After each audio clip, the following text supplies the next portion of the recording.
My name is Dan. And I'm Annie. And we are the Olsen family. I'd say by most accounts we're a pretty typical family. We have 3 kids, and our oldest is Natalie. She's 11 years old. Yeah. She's a very determined kiddo. She's always on the go, kind of a go-getter. She started playing clarinet this year in the band and is very involved in First Lego League at school. She's also an MDA ambassador. She is a big Harry Potter fan. She was actually Luna Lovegood for Halloween, which is one of the characters in Harry Potter, and we dressed up her wheelchair as the Hogwarts Express. Our middle guy is Isaac. He is 6 years old. He is our tender-hearted kiddo. He's a hugger, but he's also a very hard worker, and he really enjoys taking his toolbox around the house and fixing things. He loves being outside, digging in the dirt in the garden, playing basketball, kicking a soccer ball around the yard. Great kid. So Andrew is our youngest. He's 3, and he's kind of a firecracker. He definitely keeps us on our toes, but he always seems to make us laugh while he's doing it. Annie and I are high school sweethearts. We've been together for 17 years, and we've been married for 12. I work up at Prairie Lakes Church as the tech director, and Annie stays at home as a very busy stay-at-home mom, and she also leads a women's study up at our church, volunteers in the nursery, and mentors different women around the community. We always knew that we wanted to have kids. Natalie came along pretty early in our marriage, about a year and a half after we got married.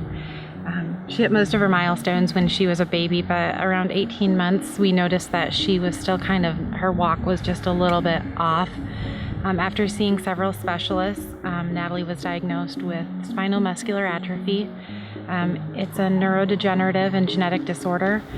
Yeah, basically we were told that over the course of her life, she would slowly lose function in the voluntary muscles in her body, including the ones that support her respiratory function. Yeah, it was a pretty devastating diagnosis for us. Kind of stopped us in our tracks. We were young in our marriage. We were first-time parents, and we were kind of in that dreaming phase of our relationship. We had a picture in our minds of what life would look like at different stages of our life, what life would look like for our kids at different stages of their lives. And we kind of had to reshape all of those pictures all of a sudden, and just surrender some of them because we just had no idea what life was going to look like, what was going to happen. But we decided pretty early on that we wanted to just keep moving forward and intentionally keep our focus and our attention on our faith and on the joys we get to have in life, including adding the 2 boys to the family. Yeah. Things were very steady for Natalie for a long time, actually. And then 2 summers ago, she lost the ability to walk. And then just this last summer, she lost the ability to stand without support. This summer, she also got her first power wheelchair, which she absolutely loves. She also got a stander, which helps her. It's a machine that helps her stand up so that she can change position. She started physical therapy. So there were a lot of changes for her ability-wise and equipment-wise within a very short few months. Yeah. With the added equipment, the increase in needs, Annie and I just started realizing that the house we have just is not functional. We love it, but she's just not able to get her wheelchair around. The inside of the house is small, the hallways are small, so the wheelchair physically doesn't fit down the hallways. She can't get into the bathroom, so she has to crawl across the floor. Then this fall, her arm started to give out when she was crawling, so we realized things are deteriorating maybe a little faster for her than we anticipated that they would. A while ago, Dan and I started wrestling with the idea of remodeling our current home so that it's accessible or building a new one. After we spent several days praying and thinking about it separately, we came back together with a very clear decision that it was time to build an accessible house. At the time, I was reading through the book of Joshua in the Bible, where the Israelites march around Jericho, and eventually all the walls fall down, and they get to go into the land that God had promised them, into Jericho. I just kept being drawn back to the beginning in Joshua 1:9, where it says, "Be strong and courageous. Do not be afraid. I'll be with you wherever you go. And be strong and courageous is repeated just a few times in there. And I just felt like it was God's reassurance to me that He's got this, and that our job was just to trust Him and to keep moving forward. So every day for a week, we drove through the area that we wanted to build in.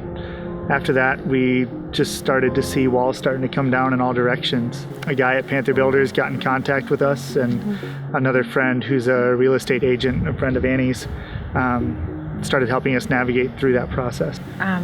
We got to start picking out floor plans and touring homes.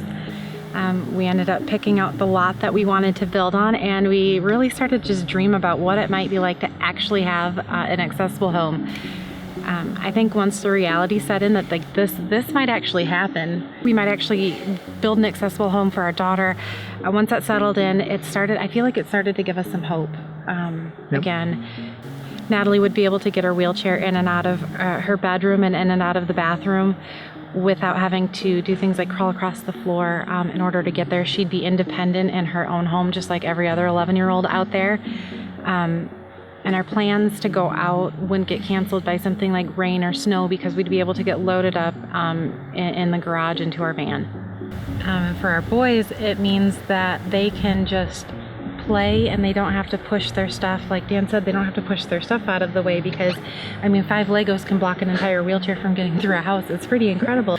We also started dreaming about how we could use an accessible home to help other families. We would easily be able to invite other kids or adults with disabilities over to our house, and they would just be able to roll right in. We could also possibly provide foster care for kids with disabilities, because we would be completely set up for that. And we know there's a need in our community for it. I think it just opens up so many doors for our family to show love and compassion to other families. We know that we have a lot of support in the area, support from family and friends and the community in general. There's a lot of people who love and care for Natalie and love and care for us, and we're just really thankful for that.